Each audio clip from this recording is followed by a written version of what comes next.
जरा सुनिएगा और समझिएगा। बीमारी से निजात भी मुश्किल हो गई। जिंदगी बचाने वाली अद्वियात की कीमतों में भारी इजाफे के बायस अद्वियात मरीजों की पहुंच से दूर। नाजरीन, अद्विया साज कंपनीज के मुतालबे पर कीमतें बढ़ाने के बावजूद मुल्क में जान बचाने वाली अद्वियात की किल्लत बरकरार है। और मुझे समझ नहीं आ रही कि यहाँ पे कुछ जंगल का कानून है, हुक्मरान पता नहीं किस दुनिया में रह रहे हैं कि उन्हें अवाम की जो मुश्किलात हैं, तकलीफें हैं, उनका अंदाज़ा तक नहीं है। ये बेसिक आपकी एक नीड है ना कि अद्वियात मरीज क्या करें। हलवा पकाओ, हलवा पकाओ, हलवा पकाओ।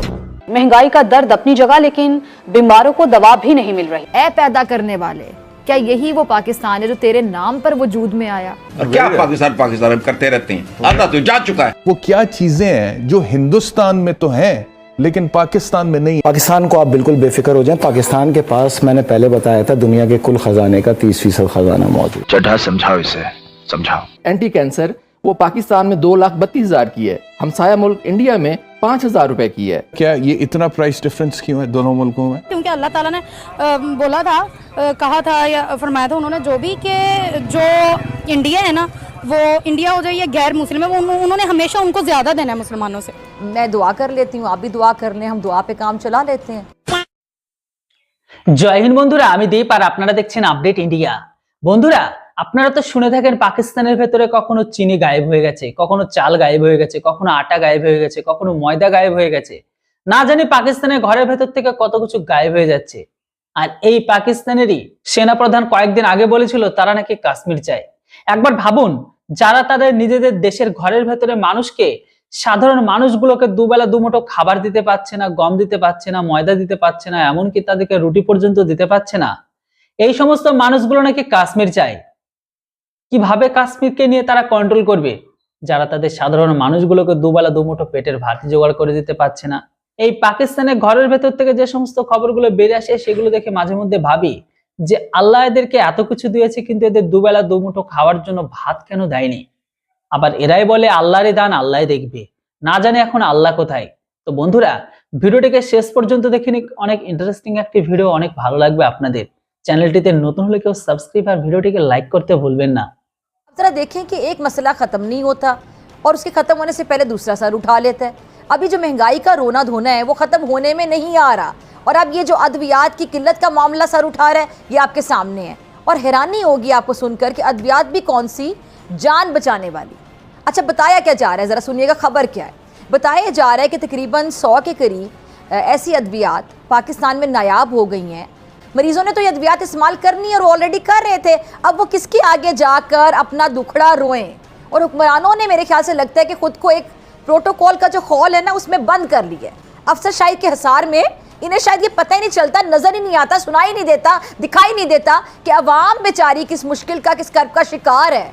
इन्हें सब अच्छा की रिपोर्ट मिलती रहती है और कभी इन्होंने अवाम में जाकर, इलेक्शन के बाद, जीतने के बाद, इलेक्शन से पहले की बात नहीं करी, अवाम में जाकर अवाम के दुख दर्द जानने की कोशिश नहीं की। अभी जो दवासाज कंपनीज हैं उनसे ज़रा पूछें तो वो क्या मौक़िफ़ दे रही हैं, तो वो भी ज़रा सुन लें। वो कह रही थी डॉलर की जो बेकाबू कीमत है और ब्रैब के कवानीन उनके रास्ते की बहुत बड़ी रुकावट बने हुए हैं। अब वो कितने महीने या साल नुकसान के बावजूद अद्वियात खुद तैयार करें, उनको भी बिजली का बिल देना होता है, मज़दूरों की आप कह लें तनख्वाहें देनी होती हैं, जितने भी एम्प्लॉयज़ उनकी सैलरीज़ का बंदोबस्त करना होता है। और सच ये कि जो फार्मास्यूटिकल कंपनीज़ हैं उनको फ्री हैंड भी नहीं दिया जा सकता कि जितनी मर्जी कीमत बढ़ा लें। बात यह है कि जब इतनी नाअहली हो, हमारा सबसे बड़ा मसला है कि इमरान खान आ ना जाए, फलाना ना आ जाए। हम तो सियासी उस कश्मकश में तो रहते हैं। हम जो मरीज़ रोज़ाना सिर्फ हुकूमती नाअहली और कानून की खिलाफ वर्जी की वजह से रोज़ाना 300 से 400 मरीज़ इस वजह से मर जाते हैं, उनका कोई हिसाब नहीं होता। क्या ना, किस किस्म की नाअहली की? हाँ ना, नंबर 1, पाकिस्तान में ड्रग एक्ट 1976, ड्रग एक्ट 2012 के तहत प्राइस कंट्रोल होना चाहिए। ठीक है, कि कौन सी दवा की क्या कीमत है, उस कीमत के बगैर वो नहीं बिकनी चाहिए। ओके। लेकिन अमली तौर पे ड्रग इंस्पेक्टर के पास कोई रिकॉर्ड नहीं होता कि इस दवा की असल कीमत क्या है, कौन सी दवा रजिस्टर्ड है, कौन सी दवाई रजिस्टर्ड नहीं है। प्राइस कंट्रोल होना चाहिए। एक ही दवाई नेक्सावीर एंटी कैंसर वो पाकिस्तान में 2,32,000 की है, हमसाया मुल्क इंडिया में 5,000 रुपए की है। अब हालात ये हैं कि पाकिस्तान में अब सिर्फ जो 10 मल्टी नेशनल फार्मास्यूटिकल कंपनीज़ हैं वो रह गई हैं। और ये जो जान बचाने वाली अद्वियात तैयार करी, मैं उनकी बात कर रही हूँ, ये जो अद्वियात हैं ये मार्केट से शॉर्ट होंगी तो क्या होगा? फिर जाली गैर मयारी अद्वियात बेचने वाला जो मुनाफाखोर माफिया है वो यकीनी तौर पे सरगर्म हो जाएगा, उनकी चांदी हो जाएगी और उनको शर्म भी नहीं आएगी ये काम करते हुए।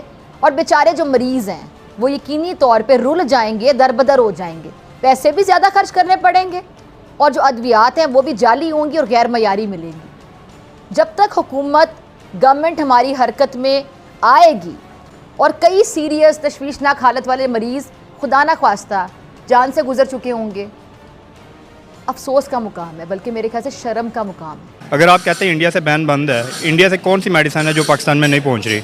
इसका नुकसान हमें ये हो रहा है कि चेन लॉन्ग हो रही है। फॉर एग्जांपल अगर इंडिया से हमें डायरेक्ट अगर मिलती तो हमें ट्रांसपोर्ट कॉस्ट बहुत कम पड़ती और उसकी वजह से ना इसका जो है हमें इसका रिटेल प्राइस वो हमें वो बहुत कम मिलती है। अब हमें इशू क्या आ रहा है कि मेडिसिन की अवेलेबिलिटी पे नहीं आ रहा, हमें आ रहा है मेडिसिन की प्राइस पे आ रहा है, क्योंकि ये अगर इंडिया से डायरेक्ट नहीं आ रही तो दुबई के थ्रू या गल्फ़ के थ्रू या कहीं से भी आ रही है, पाकिस्तान में अवेलेबल हो रही है। इसका अल्टीमेट हमें नुकसान बस यही हो रहा है कि इससे मेडिसिन हमें महंगी मिल रही है, ये नहीं है कि मेडिसिन मिल नहीं रही है। वैक्सीन बनाने में इंडिया दुनिया का जिस बहुत बड़ा मुल्क है, आई थिंक सो नंबर 1 पे है और पाकिस्तान 2022 में इंडिया से 58 मिलियन डॉलर की जो है वैक्सीन्स इंपोर्ट किया है, जिसमें ह्यूमन भी हैं, जिसमें जो है एनिमल भी है। तो जब हमारा गुजारा ही नहीं है तो फिर दुश्मनी करके बॉर्डर क्यों बंद किए हुए हैं? और अगर इंडिया बैन कर देता है तो सर पाकिस्तान में तो जैसे लास्ट टाइम जब प्रॉपर चीज़ें बैन होगी तो कितने लोग अस्पतालों के अंदर उनकी जो है डेथ हो रही थी, मेडिसिन नहीं थी, इवन पैनाडोल जैसी गोली जो है 1000 रुपए की भी नहीं मिल रही थी। देखिए ये सब है ना झूठ है। अगर आप कह रहे हैं कि पैनाडोल शॉर्ट हुई थी, पैनाडोल शॉर्ट नहीं हुई थी। ये हमारे पास जो माफिया बैठा है ना, ये गायब कर देता है, ये स्टोर कर लेते हैं, इनके पास कोल्ड स्टोरेज हैं, सब कुछ है, इनके पास गोदाम है। ये कोई चीज़ इधर शॉर्ट नहीं होती, ये बस है ना सिर्फ और सिर्फ प्राइस को हाइक देने के लिए, ब्लैक मार्केट बनाने के लिए इसको ये करते हैं। बाकी जो बात कर रहे हैं वैक्सीन की, नो डाउट इंडिया हमसे बहुत आगे है। सबसे पहली बात तो ये हमारा और इंडिया का कंपैरिजन बनता ही नहीं है।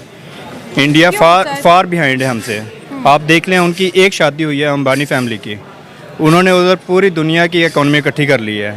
इधर आप ये कहें कि पाकिस्तान और इंडिया का कंपैरिजन कहीं से भी नहीं बनता है। अब हमारे से 10 किलोमीटर दूर एक ऐसा कंट्री मौजूद है जो कि मेडिकल में बहुत अच्छा है, जहाँ पे मेडिकल ट्रीटमेंट बहुत सस्ते हैं। तो अवाम को उनसे कनेक्ट करने के बजाय हम बहुत डिसकनेक्ट हो गए हैं। तो বন্ধুরা আজকের ভিডিও এটাই ছিল।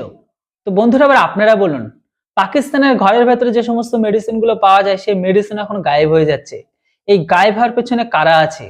নিশ্চয়ই এখানে তার ভারতের লোক গিয়ে সেগুলোকে গায়েব করছে না, গায়েব করলে পাকিস্তানের ঘরের ভেতরে লোকগুলো গায়েব করছে। সর্বদা পাকিস্তানের কাজে তো হচ্ছে ভারতের উপর আঙুল তোলা, কিন্তু পাকিস্তানের যা ঘরের ভেতরে পরিস্থিতি বা অবস্থা সেটার জন্য দায়ী শুধুমাত্র পাকিস্তান নিজেই। যতক্ষণ পর্যন্ত না তাদের খারাপ কাজগুলোকে চেঞ্জ না করবে ততক্ষণ পর্যন্ত তাদের এই অবস্থা এরকমই থাকবে। হয়তো ভবিষ্যতে এর থেকেও খারাপ হলে হতে পারে। আপনাদের কি মতামত সেটা অবশ্যই কমেন্ট বক্সে লিখে জানাবেন। Thanks for watching. জয় হিন্দ, বন্দে মাতরম।